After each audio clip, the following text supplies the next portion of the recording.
Diwar. In the film Diwar, Amitabh Bachchan, that is Vijay, who rose from the footpath to become a mafia gang leader, had perhaps a fleet of cars, many girls who were there for him, a big fat bank balance, and perhaps many people who were ready to give his life on his verdict. In contrast, Shashi Kapoor, who was an ordinary police inspector with a marmuli income and a dirty jeep and perhaps a house which was just two-room flat.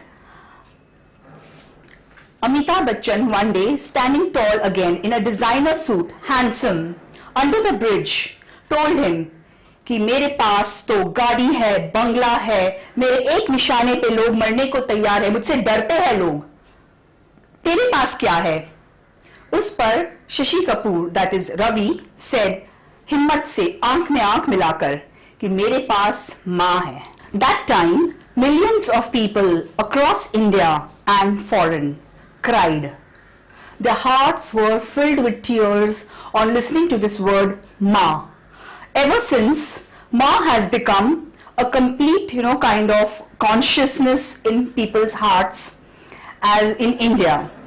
But I am sorry to say, mothers, that your marriages are burning in your homes, in your kitchen, in your bedroom, and in your hearts. Are you a mother whose son has abandoned her because he was so fed up with the Saas Bahu fights every day?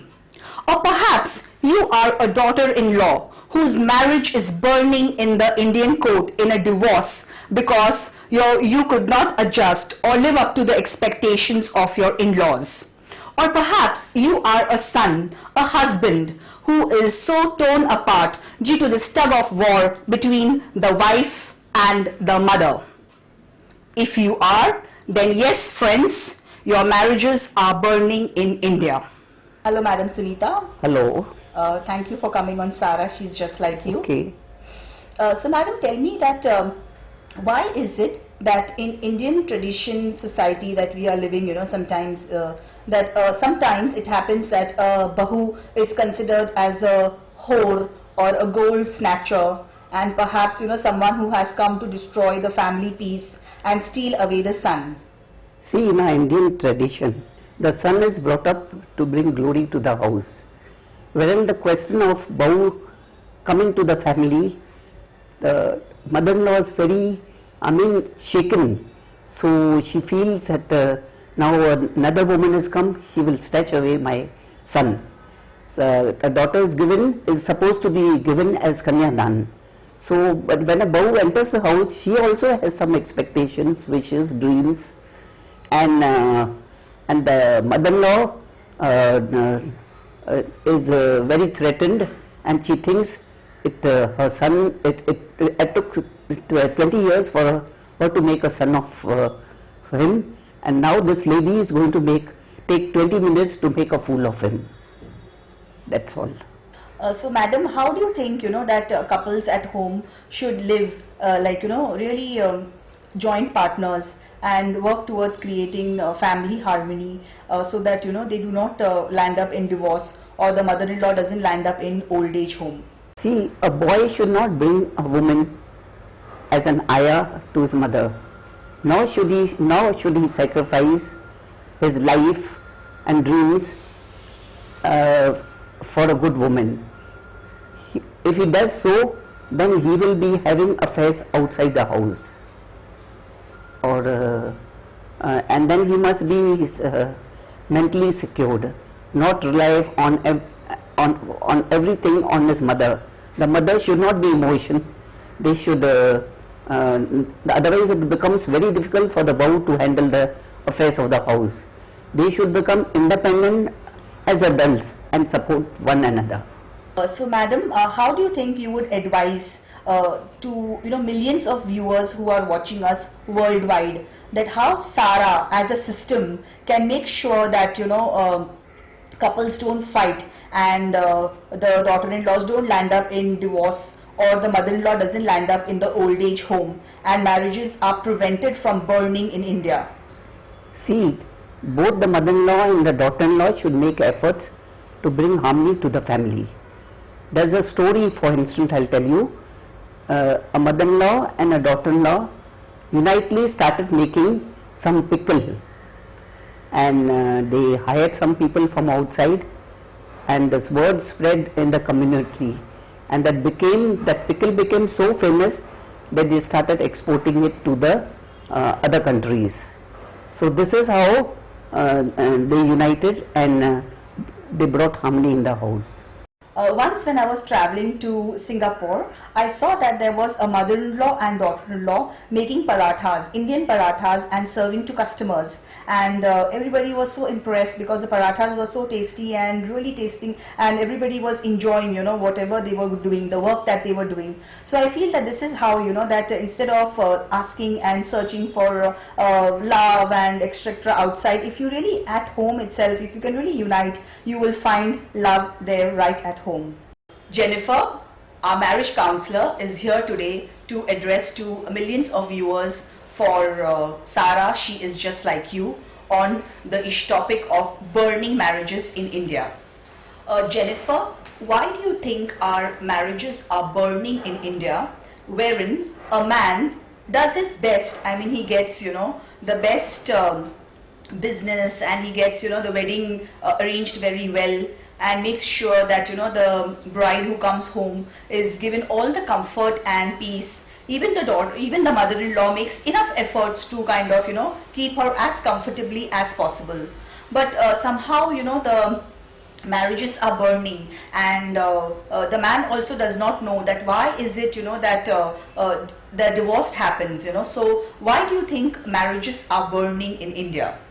We see that many times in the marriage, when the son, he wants to spend some intimate time with his wife, and he wants a separate time, and sometimes like he wants to go on a holiday with his wife. So the mother interferes, and she says that no, he cannot go because otherwise she will feel lonely. With the result, what happens is that the boy, though he wants to spend time with his wife and go on a holiday, he just sacrifices his need for the happiness of his mother and for the peace of the family. Similarly, when there sometimes to have peace in the house or to lead his own life, he wants to shift with the wife somewhere in some other place. The mother also always puts the foot down and makes him feel like that she has brought him up so much, put in so much effort, and now how he can leave her. So he gets guilty, and then he doesn't want to separate from the mother. This is what happens many times when in the struggle of day-to-day life, when there's a tug of war between the mother and the wife. Varsha, many times it happens that the father in the marriage is always busy in his own life, earning money and focusing on his career, because he's the bread earner of the house. So he's many times not giving so much attention to the children. He doesn't know what is happening in their studies and their extracurricular activities. So the father is always very impartial and cool and very aloof. So that is why the mother is very involved with the child, and the son is the emotional outlet of the mother. Like I have a case in which this girl called Shashwati, she was telling that in past studies they've seen that in Indian households the father has always been very impartial and cold and aloof, and only busy in his work and making his career and earning wealth for the family. He is not so bonded with the children. So with the result, the mother is always taking care. She is the caretaker, and she is more bonded with the children and knows much more things about the children, about their studies, about their activities, etc., about their nutrition, etc. So which is why the mother gets closer to the son, and he is like an emotional outlet. So Varsha, we see that these are the factors which make the boy, a male child, very important in Indian household, and which is why when he grows up, because there is a strong bonding between him and the mother, so his it affects the relationship with his wife. Because of this, we see that for the wife it becomes very difficult to adjust in the house after marriage, and this leads to the burning of marriages in India. Jennifer, I have heard that in the Western culture that by 18 a child is or an adult is like encouraged to build his own home and to kind of live happily there, and kind of there is not much interferences happening in terms of family, like trying to dominate the daughter-in-law and so. So how do you think our Indian culture is different from the Western culture? See, Varsha, we see that there is a difference between the Indian marriages and Western marriages because of the difference in their thinking and the culture. In India, it's very important to give dowry at the time of a girl's marriage. So even in the poorest of families in India, as soon as a girl child is born, they start collecting money to buy jewelry and saris and trousseau and dowry for the girl. So that when she gets married, the parents are able to give her a big dowry.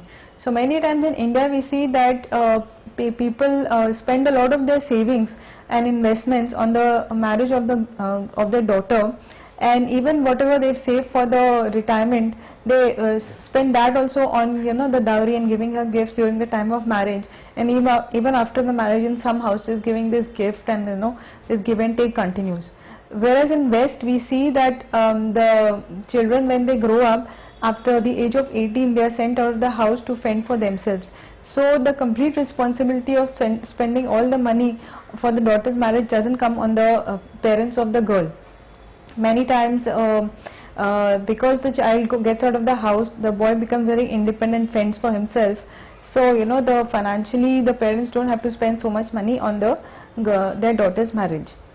We also see that abroad, since abroad the people are encouraged to make themselves independent and get out of the house and fend for themselves. Whereas in India they feel that the son is like the budhape ki lathi of the mother. So, and he's like a post-dated check. So the mother always wants to be next to the son, and she feels insecure at the time of marriage when the wife of the son enters the household.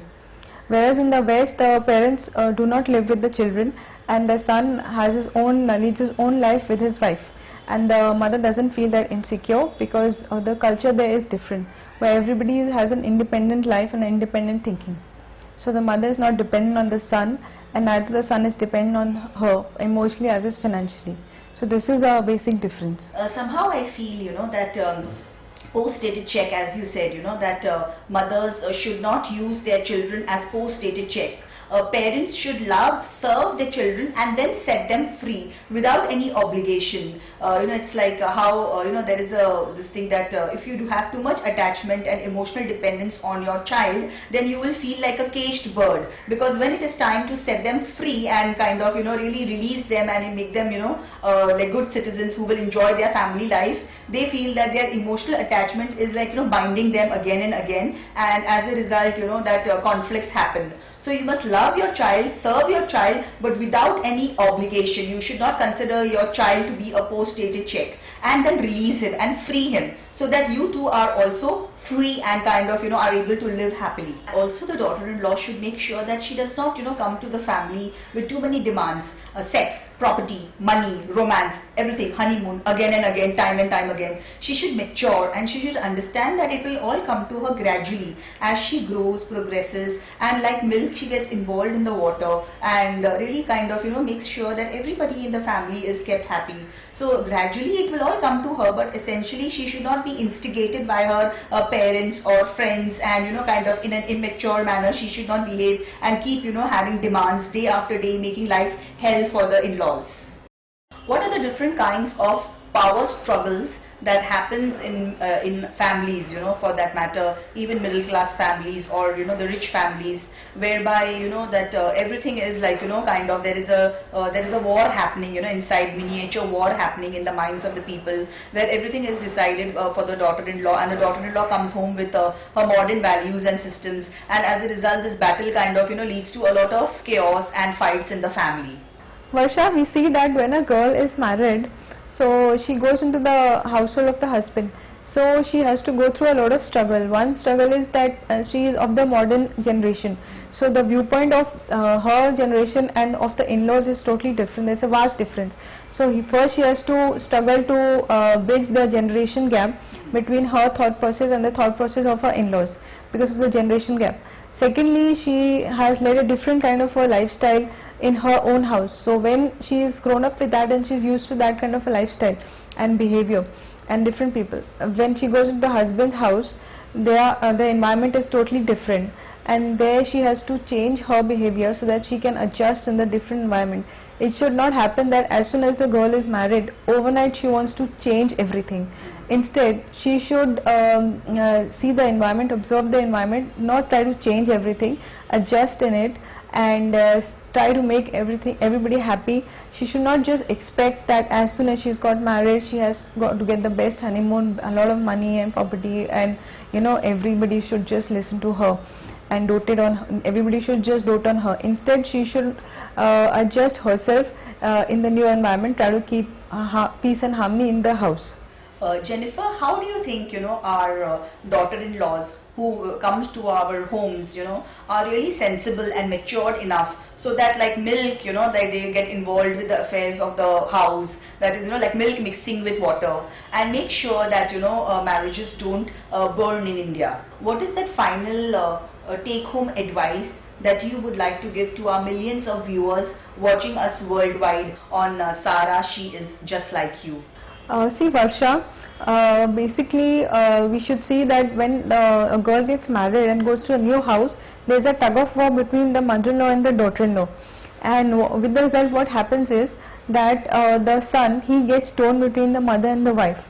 So what should happen is that when the girl goes to the new house, she should be able to expand herself, her horizons, and she should be able to embrace everybody, and she should have a large heart so that she can accept everybody and does not make anybody feel insecure. She should make the mother and the father feel secure that the son is still with them, the sister should feel secure that the son is still with them, and the wife should embrace and accept the whole family as it is. This will bring back all the peace and harmony in the house. Varsha, we see that when the girl gets married, it's the mother-in-law's responsibility also to maintain the peace and harmony in the house. So the mother-in-law should make sure that she doesn't nag all the time. She should not be critical of the daughter-in-law and of the other circumstances in the house, and she should also accept the daughter-in-law with open arms and be big-hearted and try to maintain peace and harmony and give love and affection and get the family together, and not try to create a rift between her son and his wife. We see that Buddha has said that when there are cultural barriers in a house between the mother and the mother of the son and his wife, one should be able to work on the marriage in such a way that nobody is hurt and everybody is accepted the way they are, and equal love is given to everyone, and it should be like one complete family. For the peace of the home, it is important that both mother-in-law and daughter-in-law compete with each other in actions of love. How I can become a better mother-in-law, and for the daughter, how I can become a better daughter-in-law. A good mother-in-law is a nurturer of life, whereas a bad mother-in-law is an anxiety creator. Josai Toda, a Japanese scholar, had said that mother-in-law is like an old oak tree who is tall and her roots are deep into the ground, whereas a daughter-in-law is a flowering bud, so she has to work around her mother-in-law and support her. Just like milk would get mixed with water in the family. Instead of demanding that daughter-in-law that I should get sex, money, property all at once, she should gradually grow into the hearts of the mothers, the father, as well as her own husband. That is way competition will transform and there will be peace and harmony in the family. James Redfield, in his book Celestial Prophecy, has said that fights happen in the home between the mother-in-law and daughter-in-law. Where they fight like cats is because they are not aware of the energy field. They do not realize that instead of bickering and trying to beat each other down, They should in fact access the energy of the universe, of God, of the Buddha within them. That is how they will be able to maintain peace and harmony in the family. My grandmother once said that there are 7 types of women which a man encounters in his life. First, maybe a nurse, someone who wounds his heel and takes care of him. A sister, perhaps, who goes around and plays with him and kind of, you have the same ease with her, just like a sibling. A mother who nurtures him like a child. A whore, perhaps, who's good in bed. A manager who takes care of all his affairs and takes care of his business and bookkeeping and budgeting around everything. A cook, perhaps, who is good in kitchen and makes lovely, good food for him. However, the Buddha has said that a complete woman is all of the above, but at the same time, she is a friend. A true friend who guides him and protects him and completely shows him the way between evil and good, between truth and justice, and maintains and makes sure that he is kept on the correct path and protects him, whereas he can fight for justice and can live in family harmony.